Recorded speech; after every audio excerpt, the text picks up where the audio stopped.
கர்த்தருடைய பரிசுத்த நாமம் மகிமைப்படுவதாக. இந்த 2வது வாரத்திலும் உங்களை எல்லாம் பார்ப்பது எங்களுக்கு மிகுந்த சந்தோஷமா இருக்கு.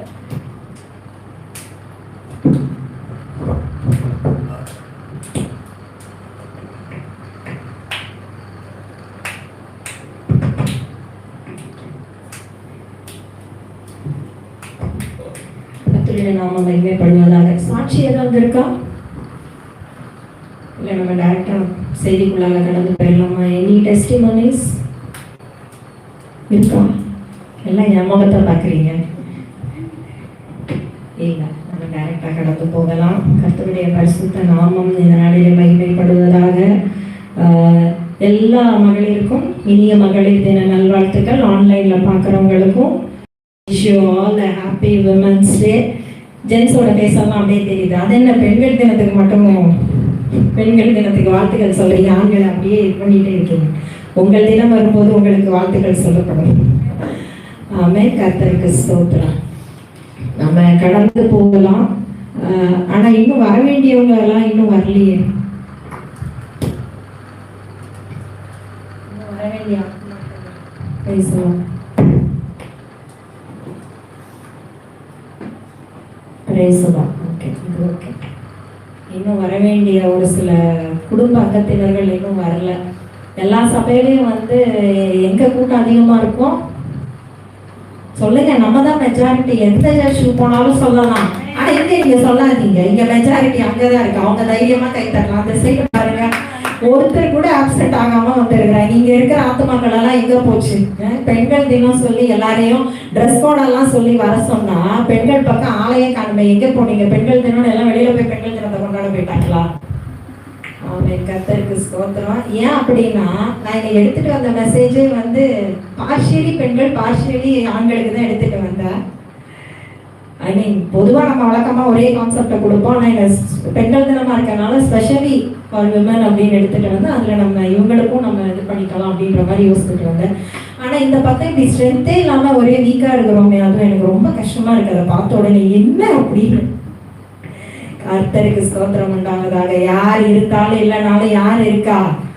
அவர் இருக்காரு. நான் யோசிக்கவே மாட்டேன், பேசிட்டு போயிட்டே இருப்பேன். ஆனா என்ன நேரத்துக்கு வர சொல்லியும் நம்ம ஆட்களை இன்னும் காணுமே அப்படின்ற ஒரு ஆதங்கம் தான் எனக்கு. கர்த்தருக்கு ஸ்தோத்திரம் மகிமை உண்டாவதாக. ஒரு கடந்த 13 நாட்களாக நினைக்கிறேன், இன்னைக்கு நமக்கு டே 14. அந்த லைவ் பாட்காஸ்ட் நான் செய்தி போறதுக்கு முன்னாடி அந்த ஒரு சின்ன அனௌன்ஸ்மெண்ட் கொடுத்துட்றேன். அந்த லைவ் பாட்காஸ்ட் எத்தனை பேர் பார்க்குறீங்க அப்படின்னு தெரியல. தினமும் நாங்கள் லைவ்ல வரோம்.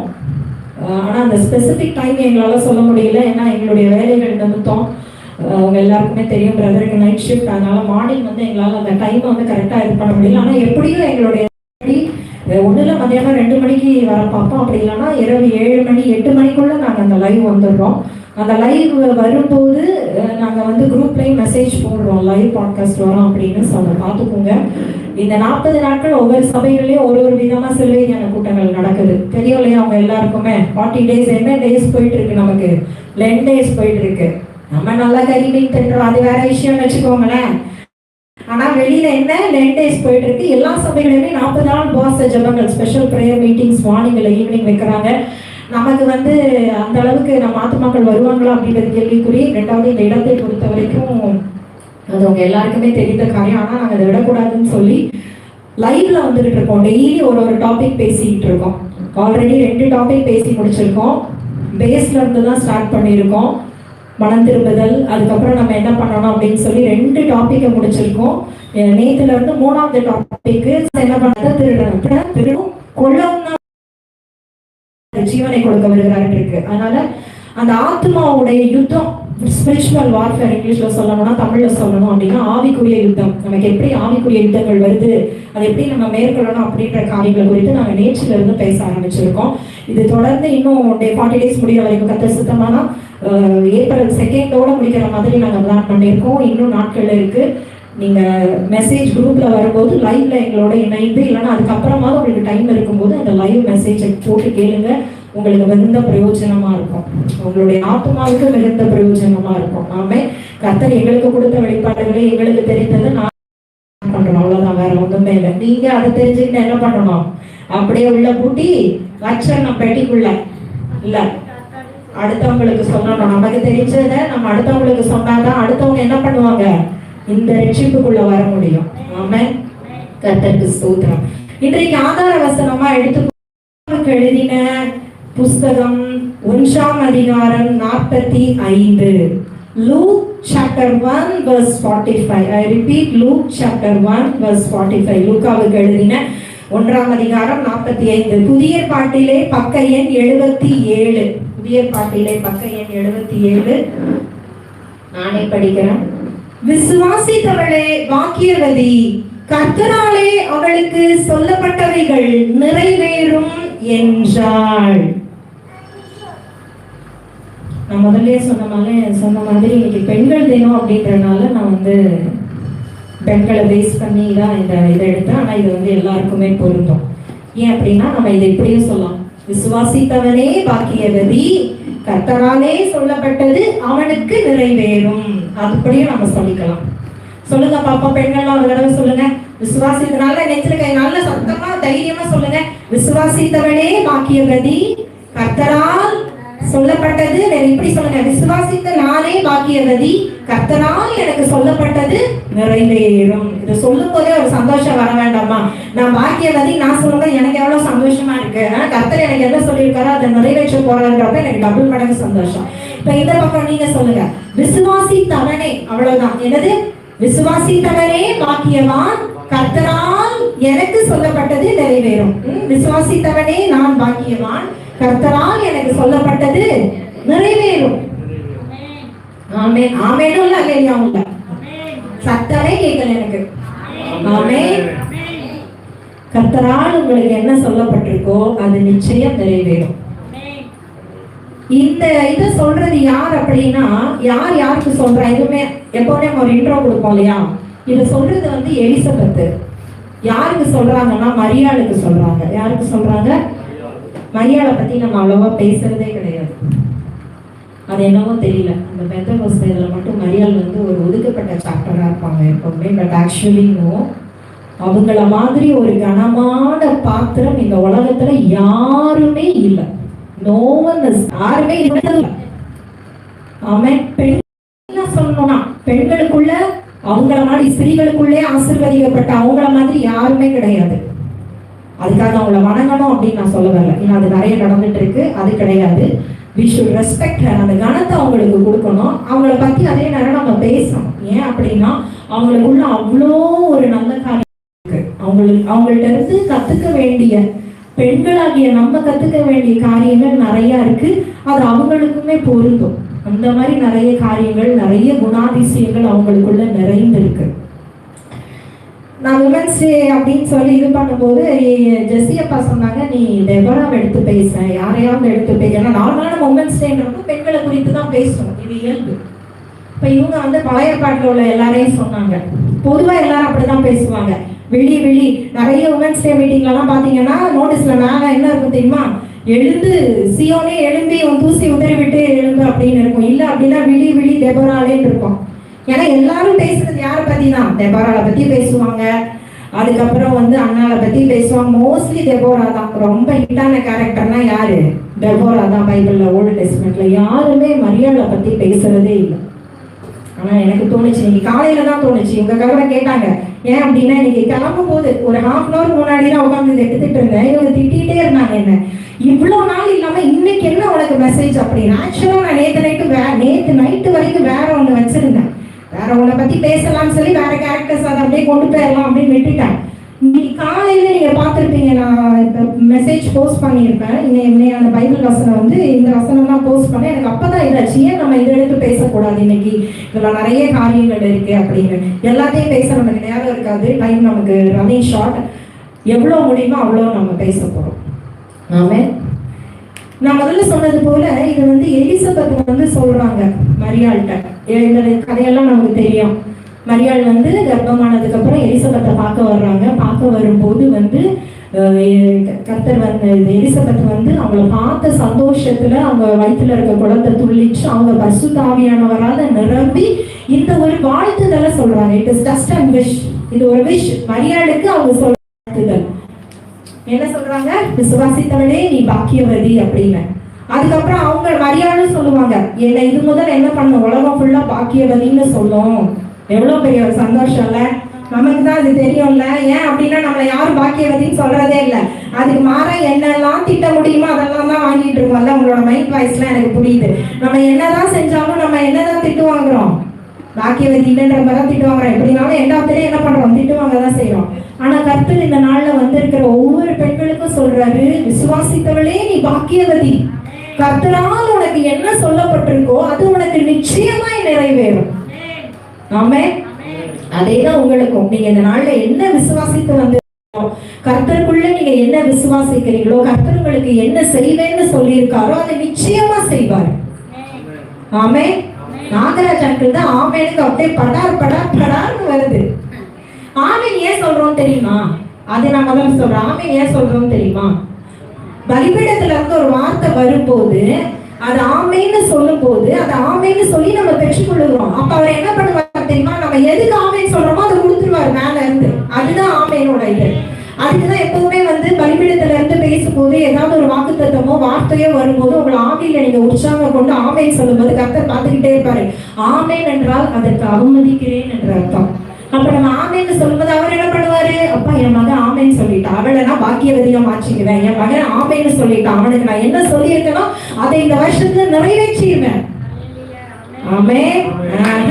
அப்ப கூட வாய என்ன வாயில என்ன ஃபெவிகால் இருக்கு இல்ல இல்ல.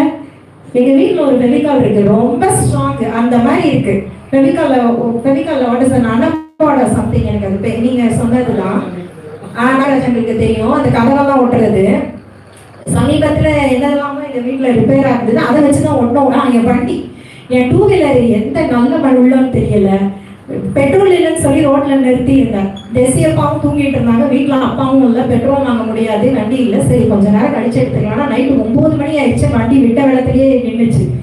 போய் பாக்குறேன், பாட்டா உடச்சு வச்சிருக்கிறாங்க. எந்த நல்ல உள்ளம் தெரியல. அந்த நல்ல உள்ளம் நல்லா இருக்கட்டும். வண்டி எடுக்கும்போது பார்த்தா முன்பக்கமும் இல்லை பின்பக்கமும் இல்லை, அப்படியே நடுவில் கேப்பு தான் இருக்குது. அப்புறம் எப்படியோ தட்டி கிட்டி வந்துட்டேன். வீட்டுக்கு வந்ததுக்கு அப்புறம் காமிச்சு அந்த நீங்க கொடுத்த அந்த அண்ணனோட அதை ஒட்டினதுக்கு அப்புறம் செம்ம ஸ்ட்ராங்கா பிடிச்சிக்கிச்சு. இப்ப அப்படிதான் இருக்கு நம்முடைய வாய்கள் எல்லாம். அப்படியே ஃபெவிகால் வச்சு ஒட்டுன மாதிரி நாங்க வாயே திறக்க மாட்டோம், ஸ்மைலிங் ஃபேஸே இருக்க மாட்டோம்ன்ற மாதிரி அப்படி இப்படி இருக்குது. எல்லா நாவுகளும் திறக்கப்படுவதாக. ஆமென். இந்த வசனத்தை எலிசபெத் சொன்ன உடனே மரியாளுக்குள்ள அவ்வளோ ஒரு சந்தோஷம். இதே மரியாள் கர்ப்பமான அதே நேரத்துலதான் எலிசபெத்தும் கர்ப்பமா இருந்தாங்க. அது உங்க எல்லாருக்குமே தெரியும். எலிசபெத்தோட 6வது மாதம்னா மரியாளுக்கு ஃபர்ஸ்ட் மந்த்னு சொல்லலாம். பேச்சுல நான் உங்களுக்கு புரியுற மாதிரி சொல்றேன். ஏன்னா எலிசபெத்தோட 6வது மாதத்துலதான் மரியாளுக்கு வந்து கபிரியேல் தூதன் வந்து தரிசனம் ஆவாரு. மரியாளோட ஹிஸ்டரி கொஞ்சம் நம்ம முன்னாடி போனோம் அப்படின்னா, மரியாள் கிட்ட போது பாட்காஸ்ட்ல நம்ம ஆல்ரெடி சொல்லியிருக்கோம், பட் நம்ம இப்ப அதை பத்தி ரொம்ப பேச போறது இல்லை. தேவதூதன் வந்து சொல்லும் போது மரியாள் வந்து ஒரு 14 வயது இல்ல 15 வயது தான், சின்ன பொண்ணு தான்.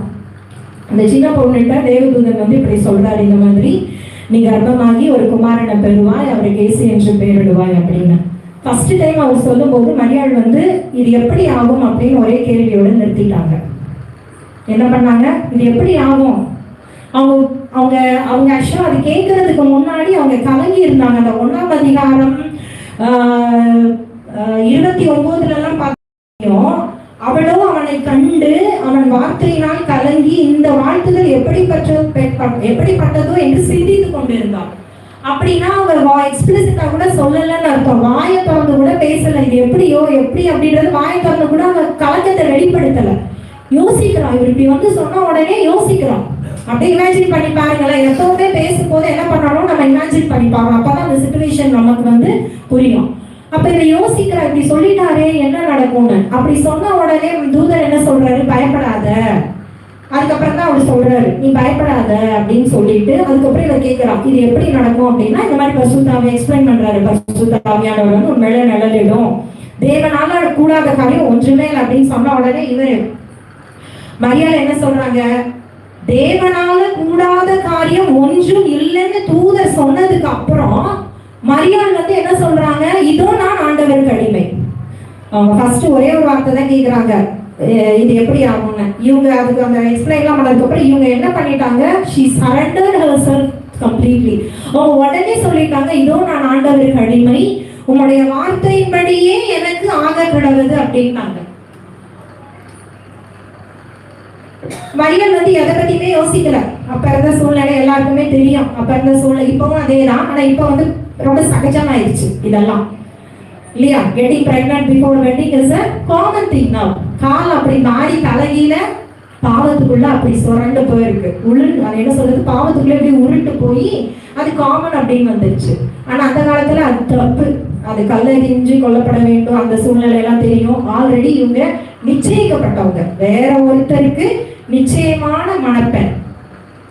யூதருடைய காலங்கள்ல வந்து கல்யாணம் எல்லாம் உடனே நடக்காது. இங்க இருக்கிற மாதிரி இப்ப நடக்கிற மாதிரி கல்யாணமும் கிடையாது. அவங்களோட பேட்டர்னே டிஃப்ரெண்ட். அவங்களோட பேட்டர்ன் எப்படி இருக்கும்னா, இயேசு கிறிஸ்துவோட வருகையும் யூதருடைய கல்யாணமும் ஒன்னா இருக்கும். அந்த மாதிரி ஒரு நிழலாட்டம். இயேசு கிறிஸ்துவோட 2ஆம் வருகை தான் அவங்களோட கல்யாணம். அந்த மாதிரி நிழலாட்டம் நிச்சயம் பண்ணிட்டு போயிடுவாரு. போயிட்டு இவங்களுக்குள்ள போயிட்டு அவரு இவங்களுக்கான ஸ்தலத்தை அங்க எங்க மாப்பிள்ளை வீட்டுல வந்து போனதுக்கு அப்புறம், நிச்சயம் பண்ணிட்டு போனதுக்கு அப்புறம் இவங்க அங்க வந்து தங்குறதுக்கு இவங்களுக்கு தேவையானது எல்லாத்தையும் அவர் அங்க ரெடி பண்ணிட்டு, கல்யாண டேட் எல்லாம் தெரியாது. இப்ப நம்ம இங்க பிக்ஸ் பண்றோம் இல்லையா, கல்யாணம் ஒரு டேட் பிக்ஸ் பண்றோம், ஒரு ரிசப்ஷன் வைக்கிறோம், ஒரு கல்யாணம் வைக்கிறோம், அந்த மாதிரிலாம் கிடையாது அங்க. அப்படி நிச்சயம் பண்ணிட்டு போனதுக்கு அப்புறம் அவர் ஒரு கிஃப்டை கொடுத்துட்டு போயிருப்பாரு. அந்த கிஃப்டை வந்து இந்த மணப்பெண் வந்து ரொம்ப பத்திரமா பாதுகாத்துக்கணும்.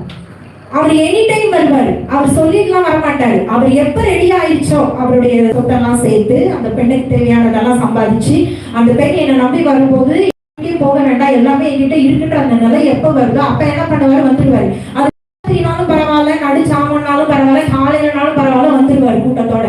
வந்ததுக்கு அப்புறம் இவங்க 2 பேருக்கும் திருமணம் நடக்கும். சோ அந்த மாதிரி ஒரு சூழ்நிலையில வாழ்ந்துட்டு இருந்த பெண், நிச்சயிக்கப்பட்ட பெண். பொதுவாகவே நிச்சயம் ஆனாலே எல்லாம் என்ன, அப்படியே மனசுல பட்டர்ஃபிளைஸ், பட்டாப்பூச்சிகள் தான் பார்க்கும் இல்லையா? அந்த மாதிரி ஒரு சூழ்நிலையில இருந்த பெண். அதுக்காக நான் சொல்ல வரேன், அவங்க ரொம்ப சந்தோஷமா இருந்திருப்பாங்க. எப்ப வருவாரு கணவர் இல்லையா?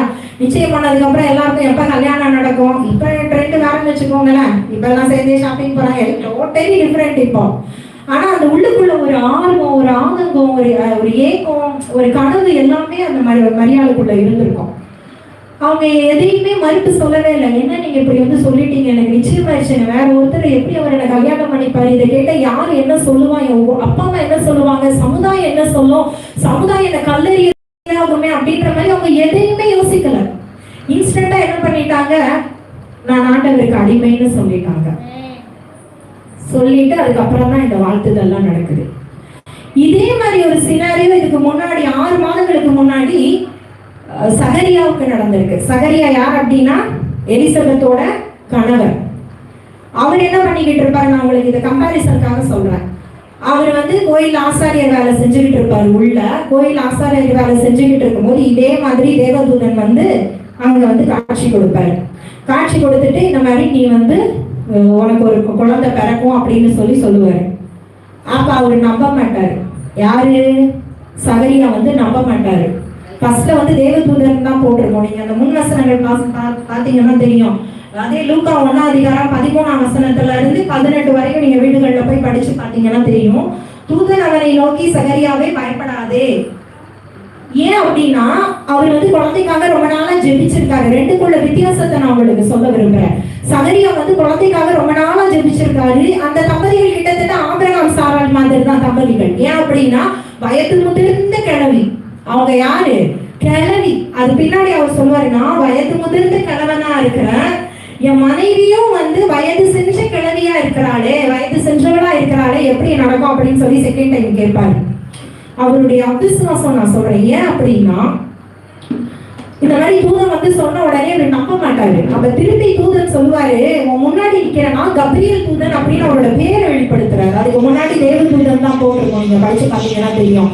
ஆனா அதுக்கு பின்னாடி அவர் சொல்லும் போது கப்ரியேல் தூதன் தான் அப்படின்னு சொல்லுவாரு. என்ன நீ நம்பாததுனாலதான் வந்து உன் வாய் வந்து என்ன பண்ணிடுவாரு, பேச முடியாம பண்ணிடுவாரு. குழந்தை பிறக்கிற வரைக்கும் நீ பேச மாட்ட, குழந்தை பிறந்ததுக்கு அப்புறம் அந்த குழந்தைக்கான பேரை தான் நீ சொல்லுவ, அப்பதான் உன் வாயை நான் திறப்பேன், அப்பதான் நீ பேசுவேன்னு சொல்லிட்டு போயிடுவாரு. இங்க விஷயம் என்னன்னா, ஆபிரகாம் சகரியா வந்து ஒரு ஆசாரியரா இருந்தாரு. அவருக்கு நல்லாவே தெரியும் ஆபிரகாம்க்கு எத்தனை வயசுல குழந்தை பிறந்தது, 100 வயசுல குழந்தை பிறந்தது அப்படின்றது எல்லாமே நல்லா தெரியும். அவங்க மனைவி எலிசபெத்துக்கு அப்ப என்ன வயசு அப்படின்னா 88 வயது. சோ அதனாலதான் அவர் சொல்றாரு, கிளவியா இருக்கிறாளே, அவள் 88 வயசுல குழந்தை பிறக்குமா, வாய்ப்பே இல்லை. இப்பெல்லாம் 30s 40s கொஸ்டின் மார்க். 88 வயசுல எல்லாமே நின்று போன நிலைமை இங்க எலிசபெத்துக்கும் நடக்குது. நமக்கு முன்னாடி இருந்த ஆபிரகாமுக்கு ஒரு அதிசயம் நடந்ததே, நம்மள போலதானே இருந்தாரு. அவருக்கு ஒரு ஈசாக்க கொடுத்தாரு, இப்ப நமக்கு ஏன் கொடுப்பாரு அப்படின்ற அந்த விசுவாசம் அவருக்கு அங்க இல்ல. ஆனாலும் அவர் என்ன கேட்டாரு, நான் கிழவனா இருக்கேன், நான் கிழவியா இருக்கேன், எப்படி இது நடக்கும் சொல்லி செகண்ட் கொஸ்டின் கேட்டாரு. ஃபர்ஸ்ட் நம்பல, செகண்ட் வந்து அவிசுவாசத்துல பேசினாரு. அவிசுவாசத்துல பேசினோடனே கர்த்தர் என்ன சொல்லிட்டாரு, தூதனை கொண்டு உன் வாயை நான் அடைச்சிட்டேன், நீ பேச மாட்டேன் அப்படின்ட்டாரு. அவருடைய நான் விசுவாசிக்கிறேன், இவங்களுக்கு 88, அவங்களுக்கு ஒரு 90க்கு மேலதான் இருந்திருக்கும் கண்டிப்பா. சின்ன வயசா இருந்திருக்க வாய்ப்பு இல்ல, 90s+ தான் இருப்பாங்க. ஒரு ஆசாரியரா இருக்கிற ஒருத்தர், கோயிலேயே வேலை செய்யற ஒருத்தர், அப்ப அவருக்கு வந்து வேத ஞானம் அதிகம், கர்த்தரோட இருக்கிற அந்த உறவுல வந்து ரொம்ப கரெக்டா இருப்பாங்க. ஆசாரியர்கள் வந்து கிட்டத்தட்ட இப்ப இருக்கிற பாஸ்டர்ஸ் அண்ட் பிரீஸ்ட் மாதிரி இல்லையா? அப்ப அவங்க எவ்வளவு பரிசுத்தமா இருப்பாங்க. அது அந்த காலத்துல பரிசுத்தத்துக்கு தான் ஃபர்ஸ்ட் ப்ரையாரிட்டி. அப்ப எவ்வளவு பரிசுத்தமா இருப்பாங்க, எவ்வளவு அவங்க வந்து கர்த்தரோட உள்ள உறவுல வந்து நாங்க சரியா வச்சிருப்பாங்க. அப்படி இருக்கிற ஒருத்தராலேயே வந்து தூதன் சொன்னது உடனே விசுவாசிக்க முடியல. அவிசுவாசத்துல அவர் 2வது கேள்வி கேட்டாரு, கர்த்தர் வாங்கிட்டாரு. ஆனா 15 வயதே ஆன மரியாளுக்கு என்ன வயசு? 15 வயசு. 15 வயசுல இருக்கிற மரியாளுக்கு வந்து கர்த்தர் சொன்ன உடனே இவங்களோட விசுவாசம் எப்படி இருந்தது அப்படின்னா, கர்த்தர் எனக்கு செய்வார். அதனாலதான் அந்த வாழ்த்துதல் பின்னாடி வந்தது. ஸ்திரீயே நீ பாக்கியவதி, கர்த்தராக உனக்கு சொல்லப்பட்டது நிறைவேறும் அப்படின்னு அவங்க சொல்றதுக்கு காரணம் என்னன்னா, இவங்க அதை உடனே அக்செப்ட் பண்ணிக்கிட்டாங்க. அந்த அக்செப்டன்ஸ் இவங்க அதை உடனே அக்செப்ட் பண்ணிக்கிட்டு, இதோ நான் ஆண்டவருக்கு அடிமை அப்படின்னு சொல்லிட்டாங்க. நான் விசுவாசிக்கிறேன், ஒருவேளை சகரியாவும் நான் நம்புறேன் எனக்கு ஒரு குழந்தை பிறக்கும் அப்படின்னு சொல்லியிருந்தாரு அப்படின்னா அவருடைய வாய் வந்து மூடப்பட்டிருக்காது. அவர் வந்து அவிசுவாசமா எந்த வார்த்தையும் சொல்லாம இருந்திருந்தா அவருடைய வாயை வந்து தூதர் மூடி இருக்க மாட்டாங்க. சொல்லுவாரு, நீ என்ன விசுவாசிக்காம இருந்ததுனாலே உன் வாயை நான் மூடிட்டேன், அந்த பையனுக்கு நீ யோவான் ஸ்நானகன்னு பேரிடுவ அப்படின்றத நீ வந்து அந்த குழந்தை பிறந்ததுக்கு அப்புறம் தான் சொல்லுவ அப்படிங்கிற மாதிரி அவர் சொல்லியிருப்பார். அத்தனை 10 மாதங்களோ 12 மாதங்களோ அவங்க பேசாமதான் இருந்திருப்பாங்க. சகரியெல்லாம் செய்யலாம் பண்ணியிருப்பார். வயது ஒரு வித்தியாசமே இல்லை, அதுக்குதான் நான் சொல்ல வரேன். நீங்க 2மே ஒரே காலகட்டங்கள்ல நடந்தது. மரியாளுக்கு கபிரியல் தூதன் தரிசனமானது ஒரே காலம் தான், அதே மாதிரி சகரியாவுக்கு தரிசனமானது ஒரே காலம் தான். ஒரே தூதர், ஒரே வாக்கு, ஒரே தூதர், ஒரே இன்ஸ்டன்ட். புரியுதா நான் உங்களுக்கு சொல்றது? ஒரே தூதர் தான் வர்றாரு மேல இருந்து, ஒரே மாதிரி சம்பவம் தான், ஒரே வாக்குத்தத்தம் தான். உனக்கும் குழந்தை பிறக்கும், உனக்கும் குழந்தை பிறக்கும் அப்படின்றது தான். இன்னும் சொல்ல போனா சகரியாவுக்கு ஈஸியா நம்ப முடியும், ஏன்னா 2 பேரும் கல்யாணம் ஆனவங்க. ஏஜ் தான் டிஃபரன்ஸ், 88 வயசு தான் போச்சே தவிர, ஆனா 2 பேருக்குள்ள சாத்தியக்கூறுகள் ரொம்ப அதிகம் இல்லையா? 2 பேரும் குழந்தை பெற்றிருப்பாங்க. கல்யாணம் ஆகாத ஒரு கன்னி பெண்ணை வந்து சொல்லும் போது இவன் விசுவாசிச்சு, அதுக்கப்புறம் தான் பரிசுத்தாவியோட அபிஷேகமே அவங்க மேல வந்து அந்த குழந்தைல வந்த 2 பேர், ஒரு ஆண் ஒரு பெண். அது எப்படி வேணா எடுத்து 88 90 வயசுல இருந்தாரு, இவங்க 15 வயசுல இருந்திருக்காங்க. எதனால இல்ல, விசுவாசம், அவங்க உள்ளான விசுவாசம், அவங்களுடைய ரிலேஷன்ஷிப் வித் காட், கர்த்தரோட உள்ள உறவு. 5 வயசு குழந்தை, நான் ஜெசிகிட்ட அடிக்கடி சொல்லுவேன், நீ உனக்கு வயசு வந்து கிடையாது, 5 வயசுனாலும் நீ என்ன விசுவாசிச்சு கேட்கிறியோ அதை தருவாரு கர்த்தர். அவன் எங்ககிட்ட வந்து ஏதாவது கேட்பா, இந்த சைக்கிள் வாங்கி கொடுங்க, இந்த சாக்லேட் வாங்கி கொடுங்க, அந்த மாதிரி ஏதாவது கேட்கும் போது நாங்க 2 பேருமே எப்பவுமே சொல்றது, நேர பெட்டிஷனை மேல போடு, எங்க கிட்ட போடாது, எங்க கிட்ட ஒண்ணுமே இல்லை, காசு உங்ககிட்ட தானே இருக்கு, நீங்க தானே பர்ஸ்ல காசு வச்சிருக்கீங்க, வாங்கித்தாங்க. இந்த காசெல்லாம் எங்களுக்கு இல்ல, கர்த்தர் கொடுத்தாரு, நாங்க வச்சிருக்கிறோம். உன்னை வந்து உனக்கு செய்ய வேண்டிய கடமை எங்க மேல இருக்கு. எதுக்கு பிள்ளைகளை கொடுக்கறாரு? அவங்கள பாத்துக்கிற கடமை நம்ம தான் இருக்கு. பக்தி உள்ள சந்ததி, அது தனி டாபிக். நான் எதுக்கு சொல்றேன்னா, எதை கேட்டாலும் நாங்க என்ன சொல்லுவோம்னா, அவங்களுக்குள்ள அந்த விசுவாசத்தை விதைக்கணும். பெற்றோர்களாகிய நீங்க கூட என்ன பண்ணணும் அப்படின்னா, பிள்ளைங்க ஏதாவது வந்து கேட்கும்போது சீக் காட், போய் கேளு. ஸோ இதனால நம்ம என்ன பண்ண முடியும் அப்படின்னா, 2 விஷயம் பண்ண முடியும். ஒண்ணு, விசுவாசத்தை அந்த பிள்ளைகளுக்குள்ள விதைக்க முடியும். நான் என்ன கேட்டாலும் கர்த்தர் எனக்கு கொடுப்பாரு அப்படின்ற அந்த விசுவாசம் வரும். இன்னொன்னு, நான் எதுனாலும் கர்த்தர்ட்ட தான் கேட்கணும் அப்படின்ற நிலைமைக்கு அந்த பிள்ளைங்க வந்துருவாங்க. பிள்ளையாண்டா நடத்த வேண்டிய வழியில நடத்தலைன்னா, பிள்ளையாண்டா நடத்த வேண்டிய வழியில நடத்து முதிர் வயதிலும் அதை அவன் விட்டு விலகாது இருப்பான். அப்படின்னா சின்ன வயசுலேயே அந்த பிள்ளைகளுக்கு நம்ம என்ன கற்றுக் கொடுக்குறோமோ ஒரு ஸ்டேஜுக்கு அப்புறம் இந்த பிள்ளைங்க நம்ம கேட்காது, கண்டிப்பா கேட்காது. நாளைக்கே சொல்ல, நான் சொன்ன கேட்க மாட்டேன். ஆனா அவர் அந்த நிலைமைக்கு வந்துருவேன்.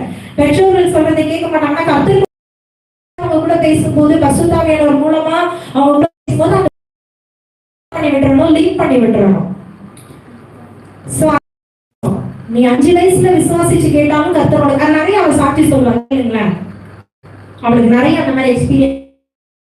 இது போன வாரம் தான் நிறைய விஷயங்கள் வந்து கர்த்தரைகளுக்கு வெளிப்படுத்துறாரா அப்படின்றது தெரியாது.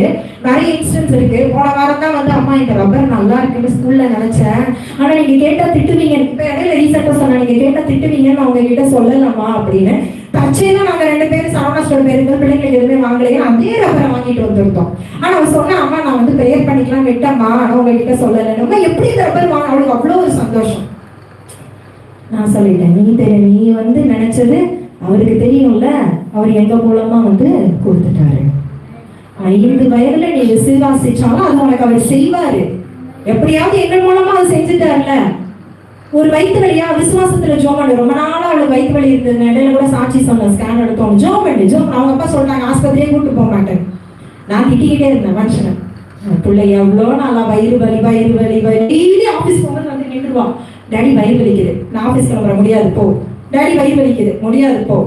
கிட்டத்தட்ட ஒரு 1.5 மாதமா வந்து அவங்க என்ன பழக்க வச்சாங்கன்னா, ப்ரேயர் பண்ணு, ஜெபம் பண்ணு, விசுவாசத்துல வா அப்படின்னு அந்த விசுவாசத்துக்குள்ள அவளை பழக்க வைக்கிறாங்க. ஆஸ்பத்திரி போக கூடாதுன்றது இல்லை, அவளை விசுவாசத்துல நம்ம எந்த அளவுக்கு விசுவாசிக்கிறோமோ அந்த அளவுக்கு தான் நம்மளால சுதந்திரிக்க முடியும். அதுல வந்து ஜெஸ்ஸியப்பா வந்து அப்படி நிற்பாங்க. நான் கூட சில நேரம் சோர்ந்து போவேன். விசுவாசிக்கிறதுக்கு வயதோ ஆண் பெண் ஜெண்டரோ எதுவுமே இல்லை, இருதயம் நம்ம நம்புறது. அந்த விசுவாசம் வந்து மரியாளுக்குள்ள நிறைய இருந்தது. அவர் எப்படி எனக்கு சொன்னதை செஞ்சிருவாரு, அவர் எனக்குன்னு ஒரு திட்டம் வச்சிருக்காரு, அதனாலதான் என்ன இந்த பாதையில நடத்துறாரு. ஏன் அப்படின்னா 1000 பெண்கள் இருந்தாங்க, உலகம் முழுவதும் அவ்வளவு பெண்கள் இருந்தாங்க. இந்தியாவில இருந்திருப்பாங்க, எவ்வளவு லேடிஸ் இருந்திருப்பாங்க இல்ல, எத்தனை நாடுகள்ல எத்தனை தேசங்கள்ல பெண்கள் இருந்திருக்காங்க. அவங்களெல்லாம் விட்டுட்டு ஏன் மரியாதை மட்டும் சூஸ்? ஒண்ணு வந்து தாவீதின் வம்சம், நம்ம இந்தியா சொல்ல முடியாது, கரெக்ட். தாவீதின் வம்சத்துல இருந்து தான் அவர் வரணும், தாவீதின் பேரு. ஆனா அந்த எருசலேம் பட்டணத்துல அப்பா அவங்க வாழ்ந்ததுல எவ்வளவு பெண்கள் இருந்திருப்பாங்க, எத்தனையோ அந்தஸ்துல இருக்கிறவங்க இருந்திருப்பாங்க. ஏன் எலிசபெத்துக்கே கொடுத்துருக்கலாமே, கரெக்ட் தானே? எலிசபெத் ஒரு ஆசாரியோட மனைவி, அவங்களே 88 வயசு வரைக்கும் குழந்தை இல்லாம வெயிட் பண்ணிருக்காங்க. அவங்களுக்கே இயேசுவா குழந்தை பிறந்திருக்காம எதுக்கு யோவானை கொடுக்கணும்? அவங்கள்ட்ட இல்லாதது ஏதோ நீங்க இருக்குன்றனால தானே இவங்களை சூஸ் பண்ணியிருக்காரு. அவங்களையும் விட்டுட்டு அவங்களுக்கு முன்னாடி இருக்க ஒரு யோவானை கொடுத்துட்டாரு. இவன் வந்து எனக்கு வழி ஆயத்தப்படுவான். That is different story. யோவான் வந்தது. அப்ப அவங்கள்ட்ட இல்லாத ஏதோ ஒண்ணு இந்த ஸ்திரீ கிட்ட இருந்திருக்கே, மரியாள் கிட்ட இருந்திருக்கே, அத்தனை பெண்கள் கிட்ட இல்லாத ஒண்ணு, இல்லாத ஏதோ பல காரியங்கள் கர்த்தருடைய பார்வைக்கு வந்து இவங்களை சூஸ் பண்ண ஒரு சோசன் வெசல் வந்து யாரு? ஒரு சோசன் வெசல், ஒரு இன்ஸ்ட்ருமெண்ட், ஒரு கருவி. கர்த்தருடைய சித்தத்தை நிறைவேற்ற வந்த ஒரு பாத்திரம், ஒரு கருவி. She was an instrument to execute the God's plan. ஏன் அப்படின்னா அது heavenly kingdom ஓட plan, ராஜ்யத்துடைய ஒரு திட்டம். எப்ப முன்குறிச்சது? ஆதியாகமம் 2ஆம் அதிகாரத்திலே முன்குறிச்சிட்டாரு. எப்ப முன்குறிச்சது? அதெல்லாம் பேக் வைஸ் போனா வரும். ஆதியாகமம் 2ஆம் அதிகாரத்திலே சொல்லிட்டாரு, வருவாரு, குதிகால மிதிப்பாரு அப்படின்னு அப்பவே சொல்லிட்டாரு. அப்ப சொன்ன திட்டத்தை அவர் எக்ஸிக்யூட் பண்றது எப்ப அப்படின்னா மரியாதை வச்சுதான் எக்ஸிக்யூட் பண்றாரு.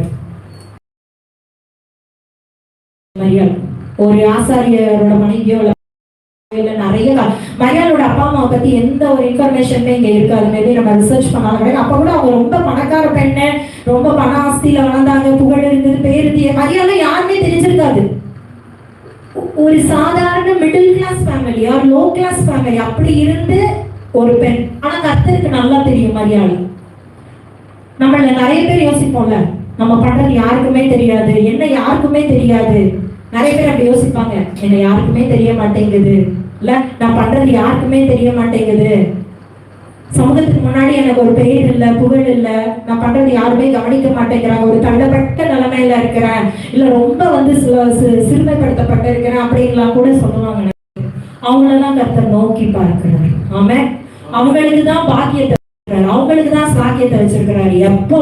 அவங்க கர்த்தரோட இருக்கும்போது. மரியா இருந்தாங்க, கர்த்தரோட இருந்தாங்க. ரெண்டாவது கர்த்தருக்கு பயந்தாங்க. ஃபர்ஸ்ட் வந்து அவங்கள்ட்ட இருந்தது பயம். அவங்க கர்த்தருக்கு பயந்ததுனாலதான் அவங்களால வந்து கர்த்தரை விசுவாசிக்க முடிஞ்சது. கர்த்தர் சொன்ன உடனே இதோ நான் ஆண்டவருக்கு அடிமைன்னு சொல்ல முடிஞ்சது. அதுக்கப்புறம் வந்து என்ன வந்தாலும் பரவாயில்ல, பாத்துக்கிறேன், கர்த்தர் இருக்காரு அப்படின்ற அந்த நிலைமைக்கு அவங்க வர்றதுக்கு காரணம் கர்த்தருக்காக அவங்க பயந்து இருந்தாங்க. பயந்ததுனாலதான் அவங்களுக்கு கிருபை கிடைச்சது. அதுக்கு முந்தின வசங்கள்ல இருக்கும். தூதர் வந்து சொல்லுவார், கிருபை பெற்றவனே நீ வாழ்க. அதுதான் அவர் ஃபர்ஸ்ட் சொல்லுவாரு, கிருபை பெற்றவனே நீ வாழ்க, பெண்களுக்குள்ளே நீ ஆசீர்வதிக்கப்பட்டவள் அப்படின்னு. அப்ப அந்த பயம்னால்தான் கிருபை இருக்குன்னு ஏன் சொல்றேன்னா, சங்கீதத்தில் எழுதப்பட்டபடி அவர் பயந்தவர்களை கிருபை கொள்ளுகிறது. அதனாலதான் அவங்க பயந்தாங்க. பயந்ததுனால அவங்களுக்கு கிருபை கிடைச்சது.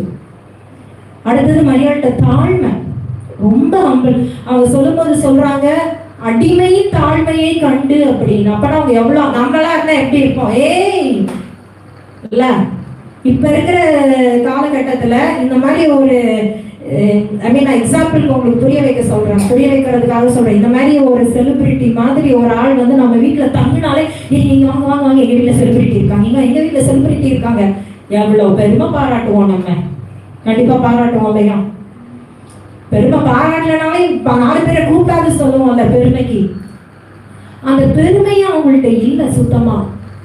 அவங்களுக்குள்ள நான் விசுவாசிக்கிற ஒரு பயம். ஏன்னா அவங்க பயந்தாங்க. ஏன் அப்படின்னா, அவங்களுக்குள்ள வரப்போறது பரிசுத்த ஆவியானவரால உண்டாகிற ஒரு பரிசுத்த கரு.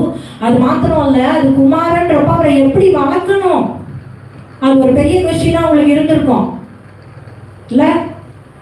அவங்க குழந்தைன்னா அது வேற, அடிக்கலாம், என்ன வேணா பண்ணலாம், எல்லாம் யோசிச்சிருப்பாங்க. அவரை அடிக்கலாமா, அவரை அடிச்சு வளர்க்கலாமா, அவரை திட்டலாமா, எப்படி வளர்க்கலாம் அப்படின்ற மாதிரிலாம் யோசிச்சிருப்பாங்க கண்டிப்பா. ஏன் சொல்றேன்னா, 12 வயசுல ஒரு ஆலயத்துல போய் வந்து பிரசங்கம் பண்ணிட்டு இவங்க காணும்னு தேடும் போது அவங்களால எதுவுமே சொல்ல முடியல.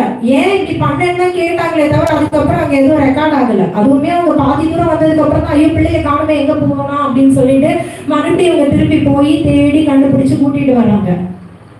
ஸோ அவங்களுக்குள்ள நிறைய வந்து இந்த மாதிரி கேள்விகள்லாம் இருந்திருக்கணும். அவங்க எதுக்குமே இடம் கொடுக்கல. ரொம்ப தாழ்மை, அடிமையின் தாழ்மையை பார்த்தா, தாழ்மையே பெரிய வேர்டு. அதுல அடிமையின் தாழ்மை அப்படின்னா இன்னும் எவ்வளவு பெரிய வேர்டு. அவ்வளவு தாழ்மையா இருந்தாங்க, அவ்வளவு பொறுமையா இருந்தாங்க. பொறுமை, இது நடக்க போதே, எப்ப நடக்கும், அதுக்கப்புறம் என்ன நடக்கும் அப்படின்னு அவசரமோ பதட்டமோ எதுவுமே இல்லை. பொறுமையா கணவருக்கு கீழ்ப்படிதல். இன்னொரு இது நிறைய சொல்லலாம். கீழ்ப்படிதல் ஒரு இது வந்து ஜெசியா ஆல்ரெடி சொல்லி இருக்காங்க, அது எல்லாருக்குமே தெரியும். குழந்தை பெத்த உடம்பு வான் ஓடி போயிடுவாங்க கூட. இன்னொன்னு இயேசு கிறிஸ்து வந்து சொல்றாரு, இவங்க வந்து இயேசு கிறிஸ்துவ போய் சொல்றாங்க. அந்த இடத்துல கூட பாருங்களேன், நான் ஒரு தாய், நீ என் பேச்ச கேட்காம நீ வந்து இப்படி சொல்றீன்னு அவங்க எதுவுமே மறுப்பு பேசவே இல்லை. இவங்க போய் சொல்றாங்க இயேசு கிறிஸ்து கிட்ட, ரசம் முடிஞ்சிருச்சு, கல்யாண வீட்டுல எல்லாரும் வந்து அங்கலாய்க்கிறாங்க, கொஞ்சம் ரசம் வேணும்னு. அவர் என்ன சொல்றாரு, உங்களுக்கு என்ன வந்தது, என் வேலை இன்னும் வரல, போங்கன்றாரு.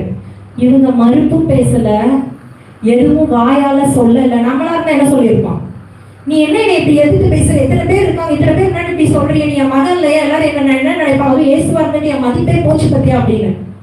இவங்க வெளில வந்து என்ன சொல்றாங்க, அவர் என்ன சொல்றாரு அப்படியே செஞ்ச பாட்டு போயிடுறாங்க இல்ல? அவ்வளோ ஒரு தாழ்மை, அவ்வளோ ஒரு கீழ்ப்படிதல். இயேசுவுக்கே கீழ்ப்படிஞ்சாங்க. அது மாத்திரம் இல்ல, இயேசுவுக்கே கீழ்ப்படிச்சனாலதான் 12 அப்போஸ்தலர்கள் மேல இருக்கும் போதும் தானும் போய் இருந்தாங்க. அங்க அவங்க இருக்கணும்ன்ற அவசியமே இல்லை. ஏன் அப்படின்னா, ஆல்ரெடி பரிசுத்த ஆவியானவரால பெற்ற குழந்தை தான் இயேசு. அந்த இயேசுவை தான் அவங்க பெற்றெடுக்கிறாங்க. அப்ப அப்படின்னா என்ன, ஆல்ரெடி அவங்க அனாயிட்டிங் வாங்கியிருக்காங்க. பரிசுத்த ஆவியானவர் உண்மையில நிழலிடும் அப்படின்றப்போ பரிசுத்த ஆவியானவர் ஆல்ரெடி ஒரு தடவை நிழலிட்டு இருக்காரு.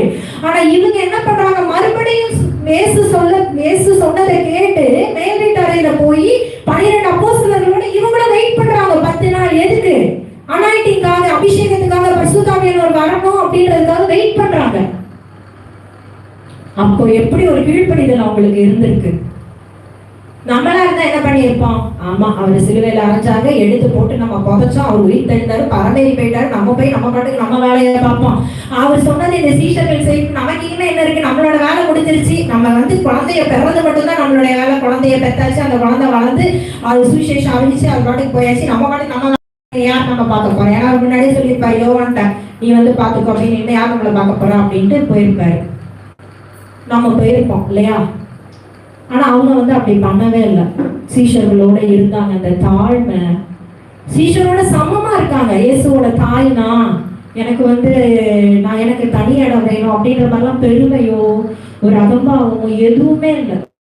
எவ்வளவுக்கு எவ்வளவு தாழ்த்தினாங்களோ அவ்வளவுக்காக தாழ்த்தினாங்க. அவங்க முன்னாடி அப்படி இருந்திருக்காங்க. அப்படி இருந்ததுனாலதான் கர்த்தர் அந்த பாத்திரத்தையே சூஸ் பண்ணாரு. இதுதான் ரைட்டான பாத்திரம். மரியாளோட காலம் வர்ற வரைக்கும் வெயிட் பண்ணாரு. அதுக்கு முன்னாடி அவர் யாரையும் கொண்டு இந்த சித்தத்தை நிறைவேற்றல. அதுக்கு முன்னாடி யாரையும் வச்சு அவர் செய்யல. மரியாள் வர்ற வரைக்கும் வெயிட் பண்ணாரு. மரியாள் டு அட்டைன் ஹர் மெச்சூரிட்டி, அவர் அந்த காலம் வரைக்கும் வெயிட் பண்ணி மரியாளை சூஸ் பண்ணி அவர் இந்த காரியத்தை செய்வார். இது எல்லாருக்கும் பொருந்தும், ஸ்திரீகளுக்கு மட்டும் இல்ல.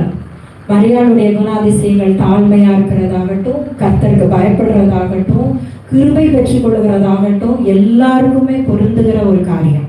குடும்ப தலைவர்களுக்கு தான் மெயினா அதிகமா வேணும். ஏன்னா குடும்ப தலைவிகளோட வார்த்தையும் சேர்த்து யார் சுமக்கணும்? குடும்ப தலைவர்கள் தான் சுமக்கணும், வேற வழியே இல்லை. கர்த்தர் அப்படிதான் எழுதி வைத்திருக்கிறார். என்னதான் பெண்கள் வேலை செஞ்சு என்னதான் எந்த நிலைமைக்கு வந்தாலும் பைபிள் படி பெண்கள் கணவன்மார்களுக்கு கீழ்ப்படிந்துதான் இருக்கணும். அதுதான் சட்டம், அதுதான் நியாயம். அதை மாற்றவே முடியாது. நீங்க எங்க வேணா வேலை செய்ய, ஐடிலேயே வேலை செய்ய, லட்சமே சம்பாதிங்க, 1 லட்சம் சம்பாதிங்க, உங்க கணவனை விட அதிகமாவே சம்பாதிங்க. ஏன்னா இப்ப ட்ரெண்ட் மாறிட்டு வருது இல்ல, அதுக்காகவே நான் இதை பதிவு பண்ண விரும்புறேன். காலம் மாறுது, ட்ரெண்ட் மாறுது. இவன் என்ன, நான் சம்பாதிக்கிறேன், என் வழியை பார்த்துட்டு நான் போறேன், நீ என்ன சொல்றது, நீ என்ன இது பண்றது, என் லைஃப்ல இன்டர்ஃபியர் பண்றது? இல்ல இல்ல இல்ல. அப்படின்னா அவர் ஏவாளை முதல்ல படைச்சிருப்பாரு. எதுக்கு ஆதாம முதல்ல படைச்சாரு? ஆதாம படைச்சிட்டு தானே ஏவாளை படைக்கிறாரு. அவர் அப்ப வேணும்னா அவருக்கு தெரியும்ல. அதாவது இப்ப எப்படி மாறிடுச்சுன்னா சமம், அதெல்லாம் ஓகே, சமம் நானும் ஒத்துக்கிறேன். எதுலன்னா sharing your thoughts, sharing your words, அதெல்லாம் சமம் தான். 2 பேரும் கர்த்தருக்கு முன்பாக நிக்கிறது, பேசுறது, அதெல்லாம் சமமானது. கர்த்தர் 2 பேரையும் ஒன்னாதான் பாக்குறேன், அதெல்லாம் ஓகே. ஆனா நான் கீழ்ப்படிய மாட்டேன், என் இஷ்டப்படிதான் இருப்பேன், என்னுடைய வழியில தான் போவேன், நீ சொன்னதை நான் கேட்க மாட்டேன். ஏன்னா நான் நிறைய சம்பாதிக்கிறேன், நான் நிறைய பண்றேன், என் இஷ்டப்படிதான் நான் செய்வேன், என்னுடைய தாட்ஸ் வேற, என் விருப்பப்படிதான் இருப்பேன் அப்படின்னு கணவனுக்கு கீழ்ப்படியாம போறது பைபிள் அகைன்ஸ்டா போறது. ஆமா, எப்படிதான் இருந்தாலும் கர்த்தர் என்ன கொடுத்திருக்காரோ அதுக்கு கீழ்ப்படிஞ்சுதான் இருக்கணும். ஏன்னா ஃபார்மேட்டே அதுதான். ஆர்டரே என்ன? தலை கிறிஸ்து, தலைக்கு கீழே சபை, சபைக்கு கீழே விசுவாசிகள், தலை கிறிஸ்து குடும்பத்துல, தலைக்கு கீழே கணவர், கணவருக்கு கீழே மனைவி. அதுதான். அப்போ நம்மளோட பேர்டெல்லாம் எங்க போகும்? நம்ம தான் குழம்புல ஃபஸ்டாச்சு, எங்க போய் குழம்பி தள்ளுவோம்? அங்கதான் போய் குழம்பி தள்ளுவோம். பாவம், இந்த ஜீவன்கள் நம்மளுடைய குழம்பையும் சேர்த்து தலையில ஏற்றிக்கிட்டு சுமந்துக்கிட்டு போனோம். கிருபை எல்லாருக்குமே வேணும். குடும்பத்தை நடத்த கிருபை வேணும். குடும்பத்தில் உள்ள காரியங்களை பார்க்க ஞானம் வேணும். கர்த்தருக்கு பயப்படுகிற பயம் வேணும். சங்கீதம் 126 எல்லா கல்யாணங்களையும் வாசிப்பாங்க, எல்லாருக்கும் தெரியும். கர்த்தருக்கு பயப்படுகிற மனுஷன் இது ஃபர்ஸ்ட் அது என்ன வரும் தெரியுமா? கர்த்தருக்கு பயப்படுகிற பயம். அதுதான் ஃபர்ஸ்ட் வேர்டே. கர்த்தருக்கு பயப்படுகிற மனுஷன் இவ்விதமாய், அதுக்கப்புறம் தான் அந்த லிஸ்ட். இவ்விதமாய் ஆசீர்வதிக்கப்படுவான்னு சொல்லி கணவனுக்கு ஒரு ஆசீர்வாதம் கொடுத்திருக்காரு, மனைவிக்கு ஒரு ஆசீர்வாதம், பிள்ளைகள் பத்தியும் சுற்றிலும் இருக்கிற ஒளியுற கட்சிகள். அதுல கூட லேடிஸ் வர மாட்டாங்க. நான் அடிக்கடி அந்த வசனத்தை யோசித்திருக்கேன். கடைசியில 2 வசனங்கள் படிச்சு பாத்தீங்கன்னா தெரியும். யாரு சமாதானத்தை காண்பாய், இஸ்ரவேலுக்கு உண்டாகும் சமாதானத்தை காண்பாய், முதிர் வயதிலும் கனி தந்து. அந்த வசனம் யாருக்குள்ளதுன்னா ஆண்களுக்குள்ளதுதான். பெண்கள் நாங்க வர மாதிரியே தெரியாது. பெண்கள் அந்த ஒரே ஒரு வசனம் தான். குடும்பத்துக்கு தலையா இருக்கிற ஆண்களுக்கு கிருபை ரொம்ப தேவை. நீங்க தான் பயப்படுறதுல முன்னாடி இருக்கணும். நீங்க பயந்தாதான் உங்களுக்கு பின்னாடி இருக்கிறவங்க மனைவிமார்களும் உங்க பிள்ளைகளும் என்ன பண்ணுவாங்க? பார்த்து பயப்படுவாங்க. உங்க குடும்பத்தை வரைக்கும் உங்க குடும்பத்தை பொறுத்த வரைக்கும் நீங்க தான் role model. You are supporting pillar. அவ்வளவுதான். பில்லர் அவங்க தான். நீங்க யாரு? நம்ம எல்லாம் யாரு? Supporting pillar. பிள்ளைங்க நம்ம என்ன செய்யணும்ன்றத பார்த்து செய்ய மாட்டாங்க, ரொம்ப ரேர். அங்க என்ன செய்யறாங்களோ அதை பார்த்து தான் பிள்ளைங்க என்ன பண்ணுவாங்க, ஃபாலோ பண்ணுவாங்க. நிறைய பேர் சொல்றதை கேட்டிருப்பீங்க, எனக்கு ரோல் மாடல் யாரு, எங்க அப்பா. அந்த காலத்துல எல்லாம் சொன்னாங்க, இப்ப யார் சொல்றா? இப்ப யார் ரோல் மாடல் யார் கேட்டா, dash dash dash X X X Y Y Y Z Z Z he is my role model. யாருன்னே தெரியாத மூச்சு. இவங்களுக்கு அந்த மூச்சு தெரியும், அது வேற விஷயம். ஆனா அந்த மூச்சுக்கு இவங்களுக்கு தெரியாதே. ஏதோ ஒரு மூளையில உட்காந்துக்கிட்டு இருக்க, மூளையில வந்து டிவியை பாக்குற, சினிமாவை பாக்குற. ஆனா என்ன சொல்றேன், ரோல் மாடல் பெத்த அப்பாவும் மதிக்க மாட்டோம், அங்க வச்சிருப்போம் ரோல் மாடல்னு. ஆனா இந்த காலத்துல தான் நான் சொல்றேன், அந்த காலத்துல எல்லாம் ரோல் மாடல் யாரு, அப்பா தான். ஏன்னா அவர் அப்படிதான் படைச்சு வச்சிருக்காரு. நம்ம என்ன செய்யறோமோ, நம்ம எப்படி பழகுறோமோ, நம்ம ஜோம் பண்ணி பழகினா பின்னாடி பிள்ளைங்க ஜோம் பண்ணி பழகுவாங்க. நம்ம அதிகாலையில எடுத்து ஜோம் பண்ணோம்னா பிள்ளைங்க நம்மளை பார்த்து ஒரு வாரம் கழிச்சு ஆட்டோமேட்டிக்கா ஜாயின் ஆயிடுவாங்க. நம்ம வந்து பைபிள் படிக்கிறோம் அப்படின்னா பின்னாடி அவங்க நம்மளை பார்த்து பைபிள் படிப்பாங்க. நம்ம பைபிள் படிக்கலைன்னா பின்னாடி அதுவும் பைபிள் படிக்க மாட்டாங்க. நம்ம சினிமா பாட்டு தான் கேட்கணும்னா பின்னாடி அவங்களும் நமக்கு தெரியாம வேலை பார்ப்பாங்க. டபுளா போகும். நம்ம கேம்ஸ் விளையாண்டுட்டு இருந்தோம் மொபைல் அப்படின்னா பின்னாடி அவங்களும் கேம்ஸ் தான் விளையாடுவாங்க.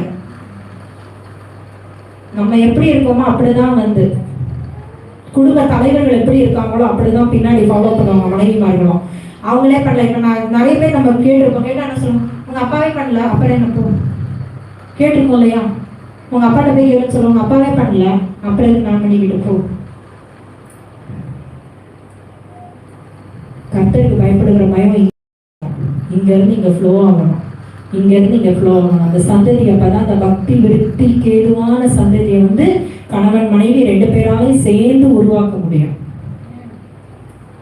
2 பேரும் அதுக்கு கை கொடுக்கணும், அதுவும் இருக்கு. நீங்க பண்றதை பார்த்து ஆட்டோமேட்டிக்கா இவங்க பண்ணுவாங்க ஒரு காலத்துல. இல்ல இவங்க நம்மளுக்கும் அந்த கடமை இருக்கு. நம்மளுடைய ஒருவேளை ரட்சிக்கப்படாத கணவன்மார்கள் இருந்தா நம்மளுடைய நற்கிரியைகளை பார்த்துதான் அவங்க ரட்சிக்கப்படுவாங்க, அதுவும் இருக்கு. அதுக்காக அவர் அப்படி இல்லை நான் அப்படி இல்லைன்னா இல்லை.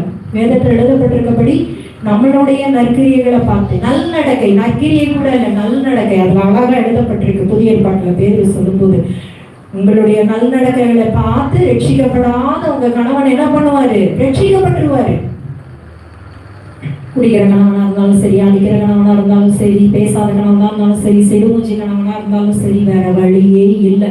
கர்த்தர் என்ன கொடுத்திருக்கிறாரோ அதை வச்சு நம்ம பொறுமையா காத்திருக்கும் போது நமக்கு என்ன தேவை அப்படின்னா பொறுமை. பொறுமையா காத்திருக்கும் போது கர்த்தர் அப்படியே யூட்டர்ன் பண்ணிடுவாரு அவங்கள அவங்க பக்கமா, ஆட்டோமேட்டிக்கா அது நடக்கும்.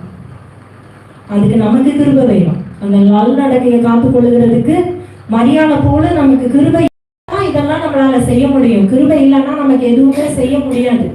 கிருபை இல்லைன்னா நம்ம கிட்ட நல் நடக்க இருக்காது. கிருபை இல்லைன்னா ஞானமா குடும்பத்தை நடத்த முடியாது. கிருபை இல்லைன்னா சமாளிக்க முடியாது. கிருபை இல்லைன்னா சோர்ந்து போயிடுவோம். நிறைய சொல்லலாம், சோர்ந்துருவோம். பிள்ளைகளை வளர்க்கறதுலயே நிறைய பேர் பெற்றோர்கள் வந்து சோர்ந்து போயிடுறாங்க. இப்பெல்லாம் பினான்சியலா கொண்டு போக முடியல, நிறைய பேர் சோர்ந்து போயிடுறாங்க. ஏன் அப்படின்னா அந்த கிருபை கர்த்தர்ட்ட இருந்து கிடைக்க மாட்டேங்குது. அதுக்கு பாத்திரவான்களா நம்மளே மாத்திக்கணும். அப்படி மாத்திக்கும் போது கர்த்தர் கிருபையை கொடுப்பாரு. கிருபையை கொடுக்கும் போது கிருபையினால கர்த்தருக்கு பயப்படும் போது கிருபை வரும். கிருபையினால நம்ம உயர்த்தப்படுவோம். ஏன் அப்படின்னா கிருபை கிடைச்ச உடனே பயம் இருக்கும்போது தாழ்ந்து போயிடுவோமா, நம்முடைய ஆத்மா தாழ்ந்து போகுமா? வசனப்படி என்ன இருக்கு, தாழ்த்தப்படுகிறவன் உயர்த்தப்படுவான். நான் எதுவுமே எனக்கு படிக்கல, எனக்கு தெரிஞ்சதை உங்களுக்கு அப்படியே கோட்டிக்குள்ள சொல்லிட்டு போறேன். தன்னை தான் தாழ்த்துகிறவன் உயர்த்தப்படுவான். அதுதான் மரியாதை, தன்னை தாழ்த்துனாங்க, உயர்த்தப்பட்டாங்க. பெஸ்ட் எக்ஸாம்பிள், வேற யாரையுமே சொல்ல முடியாது. அவ்வளவுக்கு அவ்வளவு அவங்க தாழ்மையா இருந்தாங்க, அவ்வளவுக்கு அவ்வளவு உயர்த்தப்பட்டாங்க. இப்ப வரைக்கும் இனிமே இருக்கிற எந்த பெண்களும் சரி அவங்கள மாதிரி யாருமே இல்லை. கன்ஃபார்மா பரலோகத்துல உங்களுக்கு இடம் இருக்கு, அது வேற விஷயம். கன்ஃபார்மா சொல்லிடலாம். அவ்வளோ ஒரு தாழ்மை, அவ்வளோ ஒரு பயம், அதெல்லாம் இருந்ததுனாலதான் அவங்க உயர்த்தப்பட்டாங்க. எதுக்கு உயர்த்தப்பட்டாங்க? குமாரனாகிய கிறிஸ்து அவங்களுக்குள்ள வந்து பிறக்கிறதுக்கு உயர்த்தப்பட்டாங்க. ரொம்ப லோ லெவல்ல இருந்து கர்த்தர் எங்கேயோ கொண்டு போயிட்டாங்க அவங்கள. இந்த வசனத்தை நம்ம ஆங்கிலத்துல படிக்கும் போது இது வந்து ரொம்ப அழகா இருக்கும். அதுல பார்க்கும்போது பிளஸர், ஃபர்ஸ்ட் வேர்டு வந்து பிளஸர். இங்கிலீஷ்ல வந்து ஏன் அப்படின்னா நான் இதை கொஞ்சம் ரிசர்ச் பண்ணேன். இந்த வேர்டெல்லாம் பிளஸட் உமன் அப்படின்னு ஸ்டார்ட் ஆகும். அதில் பிளஸட் அப்படின்ற இந்த வேர்டுக்கு இது வந்து ஆக்சுவலாக கிரேக்க மொழியிலிருந்து மொழியாக்கப்பட்டது. எல்லாருக்குமே தெரியும், புதிய ஏற்பாடு பழைய ஏற்பாடு எதில் எழுதப்பட்டிருக்கு, கிரேக்க எபிரேய மொழிகளில் தான் எழுதப்பட்டு அதுலேருந்து இங்கிலீஷ் டிரான்ஸ்லேஷன், அதுலேருந்து தான் நமக்கு தமிழ் டிரான்ஸ்லேஷன். அப்போ இந்த பிளஸட் அப்படின்ற அந்த கிரேக்க மொழிக்கு வந்து அதோட ஒரிஜினல் வந்து மக்காரியாஸ் அப்படின்ற மாதிரி சொல்கிறாங்க அந்த கிரேக்க வேர்டு. அதுக்கு என்ன அர்த்தம் அப்படின்னா, அந்த கிரேக்க மொழியில இந்த மக்காரியாஸ்க்கு என்ன அர்த்தம்னா, God is present in your life. அவரு உன் வாழ்க்கையில இருக்காரு. எல்லாம் சொல்லுங்க, தேவன் என் வாழ்க்கையில, இருதயத்தை கையை வச்சு சொல்லுங்க, அப்பதான் ஹார்ட்ல போய் அது பதியும். தேவன் என் வாழ்க்கையில் இருக்கார், இல்ல தேவன் என்னோட இருக்கிறார், எனக்குள்ள. நம்ம எப்படி சொல்லலாம், தேவன் எனக்குள்ள இருக்கிறாரு, அவங்க வந்து தேவன் என்னோட இருக்கிறாருன்னு சொல்லலாம். இப்ப நமக்கு வந்து கொஞ்சம் மாறி இருக்கு, அவர் நமக்குள்ள இருக்காரு. தேவன் எனக்குள்ள இருக்காரு, கிறிஸ்து எனக்குள்ள இருக்காரு. He is living with me.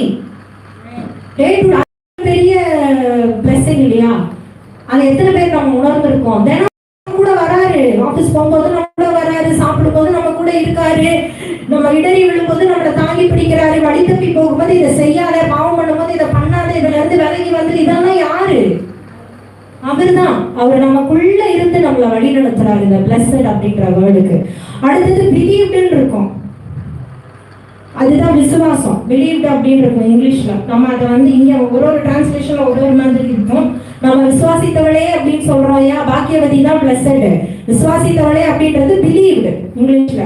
அந்த பிலீவ்டுன்ற மொழி, அந்த பிலீவ்டு வந்து ஆக்சுவலா எதுல இருந்து எடுத்திருக்காங்க அப்படின்னா, அது வந்து எபிரேய மொழியில இருந்து எடுத்திருக்காங்க. பட்டா அப்படின்ற எபிரேய மொழியில இருந்து எடுத்திருக்காங்க. அதுக்கு என்ன ஒரு அர்த்தம் அப்படின்னா, I rely upon him. ஃபுல்லா நான் அவர்கிட்ட, அவரை தான் சார்ந்து இருக்கேன். எப்படி? ஃபுல்லா அவரை சார்ந்து இருக்கேன். அவரை சார்ந்து இருக்கிறது அப்படின்னா என்ன, நமக்கு வேற வழியே இல்லை, வேற யாருமே எனக்கு தெரியாது அப்படின்றது தான் அவரை சார்ந்து இருக்கேன். நம்ம யாராவது உதவி கிட்ட என்ன சொல்லுவோம், ஃபுல்லா அவங்களை டிபெண்ட் பண்ணியிருக்கேன். டிபெண்டன்சி. இன்னும் சொல்ல போனா, புரியுதா நான் உங்களுக்கு சொல்றது? ஃபுல்லா நான் அவரை தான் டிபெண்ட் பண்ணியிருக்கேன் அப்படின்னா எனக்கு வேற யாரையுமே, ஏதாவது ஒரு கஷ்டம் வந்து நிறைய பேர், நிறைய அந்த ஃப்ரெண்ட்ஸ்லாம் இருப்பாங்க, அவங்க ஃபுல்லா அவங்கள தான் டிபெண்ட் பண்ணி இருப்பாங்க.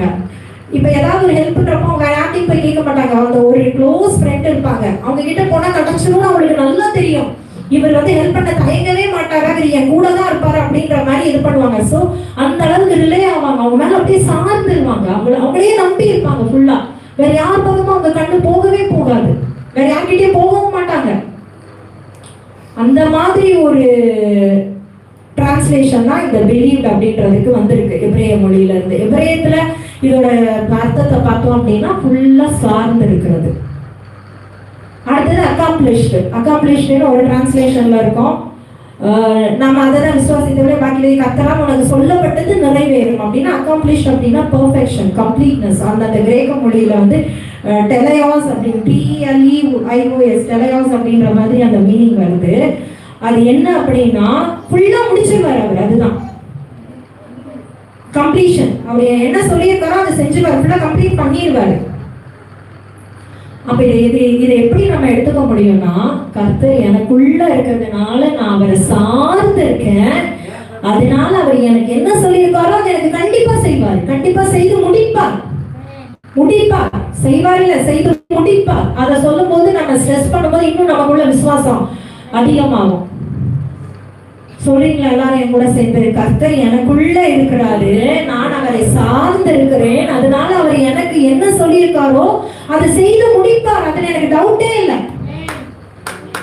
இந்த ஒரு நிலைக்கு நம்ம வரணும். சொல்ல முடிஞ்சது, விசுவாசித்தவளே நிறைவேறும் அப்படின்ட்டு. சோ இந்த ஒரு இதுல நம்ம வரணும் அப்படின்றதுதான் கர்த்தர் எதிர்பார்க்கிறாரு. ஆமென். நேரம் கடந்து போய்கொண்டே இருக்கிறது. சோ நம்ம என்னெல்லாம் பார்த்தோம்? மரியாளுக்குள்ள இருந்த தாழ்மை, மரியாளுக்குள்ள இருந்த பயம், அவங்க பெற்றுக்கொண்ட கிருபை, அவங்க கர்த்தர் மேல வைத்திருந்த விசுவாசம். எப்படிப்பட்ட விசுவாசம்? என்ன வந்தாலும் பரவாயில்ல, நான் பார்த்துட்டேன், என்ன வந்தாலும் எனக்கு பிரச்சனை இல்லை, கர்த்தர் முக்கியம். Prioritising God. கர்த்தர் தான் எனக்கு முக்கியம். உலக சூழ்நிலைகள் எனக்கு எதிராக இருந்தாலும் சரி, யார் என்ன சொன்னாலும் சரி, என் நிலைமை எப்படி மாறணும், அப்சைட் டவுனா மாறதுக்கு வாய்ப்பு நிறைய இருக்குது. ஏன்னா அப்பதான் என்கேஜ்மெண்ட் முடிஞ்சவங்க, கல்யாணம் நடக்காம கூட போயிடலான்ற மாதிரிலாம் கூட அவங்க யோசிச்சிருக்கலாம். வேற யாரும் என்ன கல்யாணம் பண்ணிக்கலாம்னா என் நிலைமை என்ன ஆகும் அப்படின்னா, அந்த காலம் அப்படிப்பட்ட காலம். அவங்க எதையுமே யோசிக்கல, அப்படியே அவங்கள அர்ப்பணிச்சுட்டாங்க. ஃபுல்லா அவங்க என்ன பண்ணிட்டாங்க, அர்ப்பணிச்சுட்டாங்க. இதை இன்னும் நம்ம அழகா சொல்லணும் அப்படின்னா, பழைய ஏற்பாட்டுல இப்ப நீங்க கேட்கலாம், அப்படி நான் வரும்போது பெண்கள் அங்கே நீங்க கேட்கலாம். இப்பதான் நான் உங்களுக்கு வரேன், இவ்வளவு நேரம் நான் கொஞ்சம் காமனா எடுத்தேன். நான் அப்படி கர்த்தருக்கு பயந்து என்ன நான் அர்ப்பணிக்கும் போது எனக்கு என்ன ஆசீர்வாதம் கிடைக்கும்? கேள்வி வருதா? அவங்க கிருபை பெற்றாங்க, இயேசு கிறிஸ்துவ பெற்றெடுத்தாங்க. ஒரு சாமியம். இயேசு கிறிஸ்து திருப்பி வரவா போறாரு, இல்ல என்ன சூஸ் பண்ண போறாங்களா? இல்ல. அப்ப நான் கர்த்தருக்கு பயந்து என்ன நடக்க போகுது? இல்ல வருதுல்ல கேள்வி. எடுங்க நீதிமொழிகள் 31ஆம் அதிகாரம் எடுங்க, என்னோட சேர்ந்து எல்லா பெண்களும் திருப்பிக்கோங்க. நீதிமொழிகள் 31ஆம் அதிகாரம் நீங்க வீடுகளில் போய் வாசித்து பாருங்க. இது தெரிஞ்சவங்களுக்கு நான் சொல்றேன், தெரிஞ்சவங்களுக்கு இது ஆல்ரெடி தெரிஞ்சிருக்கும். தெரியாதவங்களுக்கு அதுல எப்படி பெண்கள், ஒரு பெண்ணை குறிச்சு அதுல எழுதியிருக்கும். அந்த பெண் எப்படி இருந்தா அப்படின்னு எழுதியிருக்கும். அது ஒரு ராஜாவுடைய அம்மா ஒரு ராஜாவுக்கு கொடுக்குற அட்வைஸ். அந்த அட்வைஸ்ல ஒரு பெண் எப்படி இருக்கணும் அப்படின்னு சொல்லி, ஒரு பெண் எப்படி இருந்தா அப்படின்ற மாதிரி எழுதப்பட்டிருக்கோம். எனக்கு ரொம்ப ஆசை அந்த பெண்ணா மாறணும் நான் அப்படின்னு. நான் எந்த பெண்ணையும் சொல்ல மாட்டேன், சீரியஸா சொல்றேன். தெபரா போல இருக்கணும். நம்ம நிறைய பேர் கேட்போம் இல்லையா, தெபரா மாறணும், அண்ணால போல விசுவாசிக்கணும், அவங்கள போல. இல்லை இல்லை இல்லை, நீதிமொழிகள் 31ல இருக்கிற மாதிரி மாறணும். such a vibrant dynamic woman. அதை படிக்கும் போதே நம்மளால நினைக்கலாம் வாய்ப்பே இல்லை. எஸ்ஏ பார்க்கறது கண்டிப்பா சிரிப்பாங்க. such a vibrant dynamic, அவ்வளோ சொல்ல. ஏன் அப்படின்னா, குணசாலியான ஸ்திரியை கண்டுபிடிக்க ஃபர்ஸ்ட் குணசாலியான ஸ்திரீ. நோட் பண்ணிக்கோங்க, நான் வேகமா கடந்து போறேன். ஃபர்ஸ்ட் என்னது? குணசாலியான ஸ்திரீ. அந்த ஸ்திரீ அதை கண்டுபிடிப்பவன் யார்? அதுல அந்த 10ஆம் அதிகாரத்துல இருந்து 31 வரைக்கும் அவங்களோட இதுதான் இருக்கும். நம்ம எல்லாத்தையும் படிச்சா நமக்கு நேரம் இல்லை. நான் சுருக்கமா சொல்றேன். என்ன எழுதியிருக்கோம்னா, அந்த பெண்ணை போல வேலை செய்யறதுக்கு யாருமே இல்லை. அந்த பெண் எப்படின்னா, காலையில இருட்டோடே எந்திப்பா. இருட்டோட எத்தனை மணிலாம் தெரியாது, இருட்டோட எந்திச்சு வீட்டுல இருக்க எல்லா வேலையும் செஞ்சுட்டு ஒரு வியாபார கப்பல் மாதிரி போய் அவ தன் வீட்டுக்கும் வேலை செஞ்சா, அதுக்கப்புறம் அவ புருஷனையும், நம்ம குடிக்கிற மாதிரி சொன்னா, புருஷனையும் பார்த்துக்கிட்டா, பிள்ளைங்களையும் பார்த்துட்டா, வீட்டுக்கும் வேலை செஞ்சா, மாமனார் மாமியாரையும் பார்த்துக்கிட்டா, தானும் சம்பாதிச்ச பணத்துல ஒரு நிலத்தையும் வாங்கினா, அதுல ஒரு திராட்சை கொடியையும் நட்டு வச்சா. இப்ப நம்ம பாட்டுல சொல்லணும்னா, தானும் சம்பாதிச்சு அதுல இருந்து ஒரு வீட்டையும் கட்டி, அதுல இருந்து ஒரு நிலத்தையும் வாங்கி, அந்த சொத்தை சேர்த்து வச்சு, பிள்ளைங்களுக்கும் சொத்து சேர்த்து வச்சு, இவ்வளத்தையும் பண்ண ஒரு டைனமிக் வைப்ரண்ட் உமன். எல்லாராலையும் புகழப்பட்டாள். அவளுடைய உடைய ஞானம் ஸ்ட்ரென்த் அண்ட் விஸ்டம் அப்படின்ற மாதிரி எழுதப்பட்டிருக்கும். ஸ்ட்ரென்த் அண்ட் விஸ்டம்னா ஞானம், பலன், அதுக்கப்புறம் டிக்னிட்டி, இதெல்லாம் அவளோட உடைய. பிறருக்கு உதவி செய்ய ஸ்திரியா இருந்தா எல்லா குணங்களுமே அவளுக்குள்ள இருந்தது. எல்லா குணங்களுமே. ஒரு மாப்பிள்ளை பார்க்கும்போது எப்படி சொல்லுவாங்க இல்லையா, ஒரு லிஸ்ட் போடுவாங்க இல்லையா, இந்த மாதிரி பொண்ணு வேணும், அழகா இருக்கணும், நல்ல ஒல்லியா இருக்கணும், கலரா இருக்கணும் இல்லையா. மாப்பிள்ளை கிட்ட என்ன சொல்லுவாங்க? இதுதான் சொல்லுவாங்க. இப்ப பொண்ணு பாக்குற மாப்பிள்ளைகளை போய் கேளுங்க, எப்படி இருக்கணும் பொண்ணு அவ்வளவு மாதிரி இருக்கணும். அந்த அகன்றதை நீங்க ஃபீல் பண்ணிக்கோங்க. நான் அதை சொல்ல மாட்டேன், எனக்கு அதை சொல்ல பிடிக்கல, சொல்லக்கூடாது. நம்ம அவ்வளவு மாதிரி இருக்கணும், பேஸ் அவ்வளவு மாதிரி இருக்கணும், கலர் அவ்வளவு மாதிரி இருக்கணும், உடம்பு அவ்வளவு மாதிரி ஸ்லிம்பா தொடப்ப கட்ட மாதிரி தான் வரும், தொடப்ப கட்ட மாதிரி இருக்கணும். இதை கேட்கிற ஆன்லைன்ல யாராவது கேட்கறீங்க, இல்ல இனிமே கேட்க போறீங்க அப்படின்னா, அந்த மாதிரிலாம் கனவு வச்சிருந்தீங்கன்னா தூக்கி போட்டுருங்க. ஏன்னா 3 மாசத்துக்கு அப்புறம் தொடப்பக்கட்டையாவே மாறிடும். அப்புறம் நீங்க தான் கஷ்டப்படணும். தொடப்பக்கட்டை என்ன பண்ணோம்? தொடப்பக்கட்டையே மாறிடும். ரிவர்ஸ்ல தொடப்பக்கட்டை என்ன பண்ணோம்? பெருக்கி ஒத்தனை தள்ளலாம். அதான் பண்ணோம். ஒல்லியா தொடப்பக்கட்ட மாதிரி வேணும். கர்த்தர் எப்படி இருக்கிறா, கர்த்தர் எப்படி எழுதி, ஒரு பெண் எப்படி இருக்கணும்னு யாருக்காவது நீங்க ஆசை இருக்கு வேணும் அப்படின்னா, இந்த நீதிமொழிகள் 31 படிச்சுட்டு இதே மாதிரி ஒரு பொண்ணு எனக்கு வேணும்னு கேளுங்க பெண் பார்க்கிறவர்கள். அதுதான் ஆசீர்வாதமா இருக்கும். நீங்க உங்க இஷ்டத்துக்கு எனக்கு ஒல்லியா வேணும், கண் எப்படி சின்னதா இருக்கணும், மூக்கு எப்படி இருக்கணும், இப்படி இப்படிலாம் கேட்டீங்கன்னா மூக்குக்கு அப்புறம் அது எல்லாமே நமக்கு தான் வரும். அவ்வளவு ஒரு அழகா வர்ணிக்கப்பட்ட பெண். எனக்கு ரொம்ப அசாதமா தான் இருக்கணும், நான் முடியாது வச்சுக்கோங்க. நான் பேசிக்காவே நான் கொஞ்சம் சோம்பேறி. எங்க வீட்டுல ஜெசியா பார்த்துக்கிட்டே இருப்பாங்க, ஒரு லேசின்னு. அட் டைம்ஸ் நானும் ஒத்துக்கிறேன், நான் கொஞ்சம் லேசி தான். பட் ஆனா அவளுடைய ரோல் அங்க ரொம்ப முக்கியம். அதுக்கப்புறம் என்ன வரும் அப்படின்னா, இது மாத்திரம் இல்ல,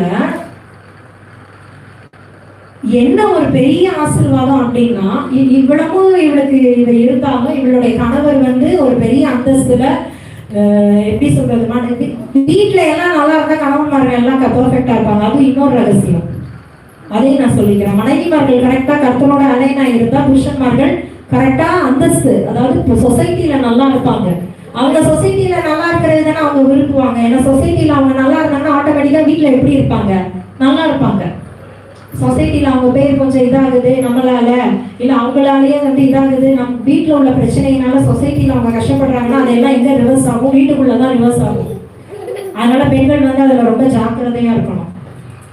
ஆனா இந்த பெண் எல்லாத்துலயுமே கணவனுடைய அந்த மரியாதையே காப்பாத்தினா, கணவனுக்கு வேண்டியதை செஞ்சா. இது எல்லாத்துக்கும் மேல அதுல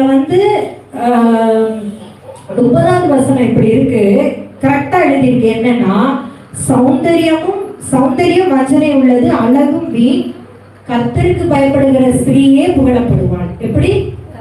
கர்த்தருக்கு பயப்பட சொல்லுங்க பாக்கலாம் எல்லாரும். கர்த்தருக்கு பயப்படுகிற ஸ்திரீயே புகழப்படுவாள். அந்த கர்த்தருக்கு பயந்த ஸ்திரீ தான் புகழப்பட்டாள். யாரு? மரியாள் புகழப்பட்டாள். உலகம் முழுவதும் இப்போ அவங்க புகழ் எப்படி இருக்கு? தெய்வ அளவுக்கு வணங்குற அளவுக்கு ஓங்கி இருக்கு. அவங்க அப்படி அதை கேட்கவே இல்லை, அது வேற விஷயம்.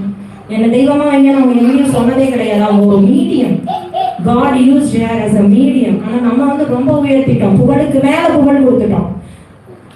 அந்த மாதிரி இல்லை. ஆனா கர்த்தருக்கு பயப்படுகிற ஸ்திரீயே புகழப்படுவாள். அவங்க புகழப்பட்டாங்க. அதே கர்த்தர் தான் நமக்கு இருக்காரு. ஆனா மரியாதை மாதிரி புகழ் நமக்கு வராது. நமக்கு எப்படி தெரியுமா வரும்? நம்முடைய கணவர் இதுல எழுதப்பட்டிருக்கும் பாருங்க, அவள் பிள்ளையை எழுப்பி அவளை பாக்கியவதி என்கிறார்கள். அவர் புருஷனும் அவளை பார்த்து அநேக பெண்கள் குணசாலியா இருந்தது உண்டு, நீயும் அவர்கள் மேற்பட்டவள் என்று அவளை புகழுகிறான். அவளுடைய வாய் ஞானத்தை திறக்க பேசுகிறது, அவளுடைய போதகத்துல அறிவு இருக்கு அப்படின்னு. அப்போ கர்த்தருக்கு பயப்படுகிற உங்களை கர்த்தர் எப்படி ஆசீர்வதிப்பார் அப்படின்னா, உங்க கணவன் எல்லாம் எழுந்து நீங்க பாக்கியவதின்னு சொல்லுவாங்களாம். வந்துருச்சா?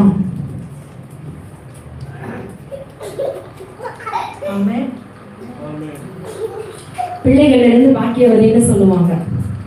இப்ப என்ன சொல்றாங்க? பிள்ளைங்க எழுந்து நிறைய சொல்றாங்க. நம்ம நிறைய காதுகள்ல கேட்கணும், திட்டுறதை தவிர எதையுமே கேட்க. எந்த பிள்ளையாவது அம்மாவை பாக்கியவதின்னு சொல்லுது? பெத்தெடுத்ததோட சரி. எங்க அம்மா பின்னாடி இருந்து யோசிக்கிறாங்க, எங்க அம்மா நான் திட்டுறேன். ஆனா கர்த்தருக்கு பயப்படுகிற ஸ்திரீயே புகழப்படுவாள் அப்படின்றப்போ, கர்த்தருக்கு பயப்படுகிற ஸ்திரீ எப்படி புகழப்படுவாள்? நீங்க கர்த்தருக்கு பயந்தீங்க அப்படின்னா கர்த்தர் எப்படி உங்களுக்கு அந்த புகழ தருவார்னா, உங்க பிள்ளைகள் எழுப்பி என்ன சொல்லுவாங்க? அம்மா நீ பாக்கியவதிமா. உங்க புருஷன் உங்களை பார்த்து சொல்லுவாங்க, நான் நிறைய பெண்ணை பார்த்தா ஆனா உன்ன மாதிரி யாரையுமே நான் பார்க்கலாமா, நீ எப்படிமா இவ்வளவு டைனாமிக்கா, இவ்வளவு வைப்ரண்டா, இவ்வளவு ஏர்ன் பண்ணி என்னையும் பார்த்துக்கிற, பிள்ளைகளையும் பார்த்துக்கிற, வீட்டையும் பார்த்துக்கிற, எல்லாத்தையும் சமாளிக்கிற கிருபை எப்படி அவனுக்கு வந்தது? அந்த கிருபை நம்மள நிறைய பேருக்கு இல்ல. வேலைக்கு போனா வீட்டுல சமைக்க கட்டு வந்துருச்சு, 10வது ஸ்விக்கி வந்துருச்சு, சொமேட்டோ வந்துருச்சு, செப்டோ வந்துருச்சு. வேலைக்கு போனா வீட்டை பார்க்க முடியாது, ஒன்ன பார்த்தா ஒண்ணு பார்க்க முடியல. இதுல நம்ம சொல்லிக்கிறோம் மல்டி டேலண்டட் அப்படின்ட்டு. ஆனா நம்ம கர்த்தருக்கு பயப்படும் போது கர்த்தர் நம்மளை இப்படி உயர்த்தி வைப்பாரு, சமுதாயத்துல நம்முடைய தலையை உயர்த்தி வைப்பாரு. பாக்குற சமுதாயம் என்ன சொல்லும்? இவங்கள மாதிரி எப்படி இவங்களால மட்டும் இப்படி செய்ய முடியுது எல்லா வேலையும், எப்படி இவங்களால மட்டும் வீட்டையும் பார்த்துக்கிட்டு எப்படி இப்படி ஓடிக்கிட்டே இருக்காங்களே, எப்படி உங்களுக்கு இவ்வளவு பலன் இருக்கு? கர்த்தரை மட்டும் போதும், கர்த்தருக்கு உங்களை தெரிஞ்சா போதும். இந்த 2 தான் முக்கியம் வாழ்க்கையில. யாருக்கு உங்களை பத்தி தெரியுதோ தெரியலையோ, யார் உங்களை பத்தி பேசுறாங்களோ பேசலையோ, யார் உங்களை கவனிக்கிறாங்களோ கவனிக்கலையோ. நிறைய பெண்கள் பழகுவாங்க, என் கணவன் என்னை கவனிக்கிறது இல்லை, என் பெற்றோர் நிறைய வயது முதிர்ந்தவங்க சொல்லுங்க பிள்ளைங்க கவனிக்கிறது இல்லை. யாரும் வேண்டாம், யாருமே கவனிக்க வேண்டியதில்லை. கர்த்தர் ஒருவர் தான், கர்த்தர் ஒருவர் தான். ஒருவேளை கணவனை இழந்தவங்களா இருக்கலாம். அவர் தான் மணவாளன். அந்த கான்செப்டே அதுதான். கணவனை இழந்து ஒருவேளை விதவைகளா இருந்தா கூட சோர்ந்தே போக கூடாது. ஏன்னா நித்திய மணவாளன் இருக்காரு நமக்கு. ஒரு மணவாளனாய் நம்மளோட இருக்கிறார், ஒரு பேச்சரவாளனாய் உங்களோட இருக்காரு. கணவன் கொடுக்கிற அந்த ஒரு ஆதரவை அவர் கொடுப்பாரு. ஐயோ சம்பாதிக்க முடியல, இல்ல இல்ல இல்ல, நீங்க எல்லாமே ஒதுக்கிட்டு அவர் தான் முக்கியம், அவரை ப்ரையாரிட்டைஸ் பண்ணுங்களேன். பெண்களாகிய நம்ம என்ன பண்ணணும்? அதுக்கு நம்ம என்ன செய்யணும்? கர்த்தருக்கு பயப்படுகிற பயம் தான் என்ன? இருதயத்துல அவரை குடிச்ச சிந்தை எப்பவும் நமக்கு இருந்துகிட்டே இருக்கணும். இருதயத்துல அவர் குடிச்ச சிந்தை நமக்கு இருந்துகிட்டே இருக்கணும். அவர் நம்மளை பார்த்துக்கிட்டே இருக்காரு அப்படின்ற அந்த பயம் நமக்கு இருந்துகிட்டே இருக்கணும். என்னதான் அழகு இருந்தாலும், என்னதான் படிப்பு இருந்தாலும், என்னதான் சம்பாத்தியம் இருந்தாலும் எல்லாமே என்னதுதான்? வேஸ்ட். எல்லாமே யூஸ்லெஸ். கர்த்தருக்கு பயப்படுகிற பயம் பெண்களாகிய நமக்குள்ள இல்லை அப்படின்னா நம்ம என்னதான் சம்பாதிச்சு வச்சாலும் எதுவுமே பெருமை கிடையாது. ஒரு நாள் எல்லாம் நம்மளை விட்டு போய் நம்ம ஜீரோவில் தான் வந்து நிற்போம். அதுவே கர்த்தருக்கு பயப்படுகிற பயம் இருந்ததுன்னா டபுள் த பிளெஸிங் கொடுத்து நம்மளுடைய தலையை உயர்த்தி வைத்துக்கொண்டே இருப்பாங்க. நம்ம உயர்த்தப்படணும் என்ன நினைக்கிறோமோ அதுதான் மெயினா. கர்த்தர் நீங்க கேட்கலாம், என்ன செய்வார் எனக்கு? அவர் இதைதான் செய்ய போறாரு. உங்களுக்கு என்ன சொல்லி இருக்காரோ அதை செய்வாரு.